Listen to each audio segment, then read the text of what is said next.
மேலும் ஏன் இக்காலையில் வேதத்திற்குள் நோக்கி பார்த்து அந்த காரியங்கள் என்னவென்பதை காண நான் விரும்புகிறேன். இப்பொழுது நாம் இதை ஒரு சுகமளிக்கும் ஆராதனையில் பயன்படுத்தியுள்ளோம். எப்பொழுதுமே சுகமாக்குதலின் தாகத்துடனே புற்றுநோய், கட்டி, சதை வளர்ச்சி, காசநோய் மற்ற எல்லா காரியங்களும் இயற்கையான காரியங்கள் அல்ல. அவை இயற்கைக்கு மேம்பட்டவை மற்றும் பிசாசுகளாகும். வேதாகமம் அதை தெளிவாக ரூபகாரப்படுத்துகின்றது.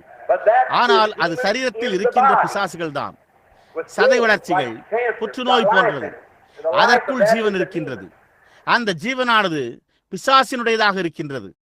கண் சதை வளர்ச்சி, காசநோய் பரவுதல் மற்றும் மற்ற வியாதிகள் அவை பிசாசுகளாகும். அது சரீர பிரகாரமான ரூபத்தில் உள்ளது. இப்பொழுது இக்காலை நாம் ஆத்துமாவில் ஆவிக்குரிய ரூபத்தில் இருக்கின்ற பிசாசுகளை குறித்து நாம் பேசப் போகிறோம். அவைகள் சரீரத்தில் இருக்கின்றதைப் போலவே அதே விதமாக அவைகள் ஆத்துமாவில் இருக்கின்றன. நாம் அவைகளை ஜனங்களுடைய சரீரத்தில் காண்கிறோம் என்பதை நாம் ஒப்புக்கொள்ள வேண்டும். அவை மக்களின் சரீரத்தில் புற்றுநோய்களாக மற்றும் மானிட சரீரத்தில் இருக்கின்ற பலவித வியாதிகளாக உள்ளன. சமீபத்தில் புற்றுநோயும் கூட 4ஆம் பரிமாண நோய் என்று அறிவிக்கப்பட்டிருக்கின்றது.